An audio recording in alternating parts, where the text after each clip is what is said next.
Zee 24 तास एक पाऊल पुढे। लैला खान हत्याकांड प्रकरणाचा उलगडा झाला असता तरी सुद्धा याच प्रकरणामुळे पोलिसांच्या अकार्यक्षमतेचं बिंग फुटलंय।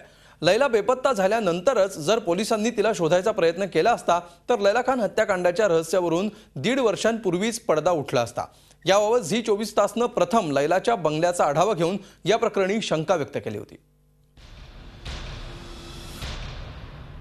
नीरज ग्रोवर खून प्रकरण, करण कक्कड खून प्रकरण आणि आता लैला खान आणि कुटुंबियांचं हत्याकांड।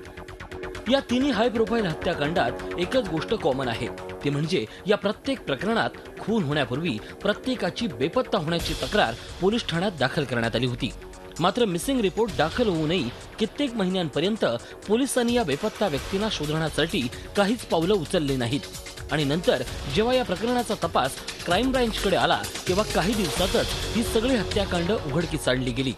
लैला खान प्रकरणात तर पोलिसांनी सुरुवातीला लैलाचे वडील नादिर पटेल यांची तक्रार सुद्धा नोंदवून घेतली नव्हती। सबसे पहले कानपुर पुलिस स्टेशन गया, उन्होंने कंप्लेंट नहीं दी थी।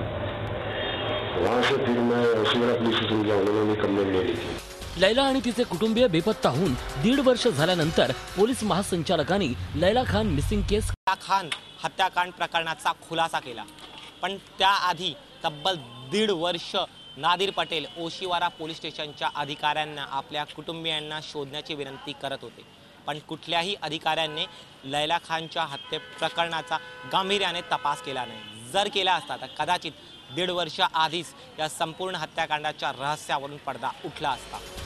फक्त मुंबईतच नव्हे तर नादिर पटेल जेव्हा इगतपुरीमध्ये गेले तेव्हा इगतपुरी पोलिसांनी नादिर पटेल यांची तक्रार नोंदवून घेण्यास सुरुवातीला टाळाटाळ केली।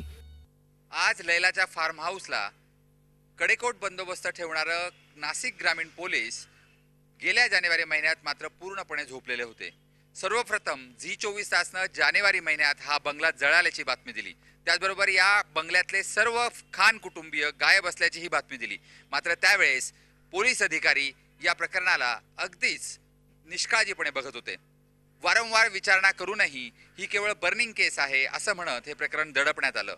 लैला खान संपूर्ण कुटुंबासह बेपत्ता झाल्याची माहिती जेव्हा माध्यमातून प्रसिद्ध होऊ लागली तेव्हा कुठं पोलिसांना जाग आली आणि त्यांनी या प्रकरणाकडे लक्ष घालायला सुरुवात केली। लैला खान सारखे कितीतरी मिसिंग रिपोर्ट्स पोलिसांच्या डायरीत वर्षानुवर्ष सडतायत, पण पोलीस अशा बेपत्ता झालेल्या व्यक्तींना शोधण्याचे कष्टच घेत नाहीयेत। लैला खान हत्याकांड हे प्रकरण पोलिसांच्या याच अकार्यक्षमतेचा आणखीन एक पुरावा आहे।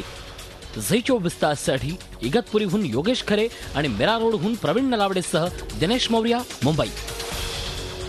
झी 24 तास एक पाऊल पुढे।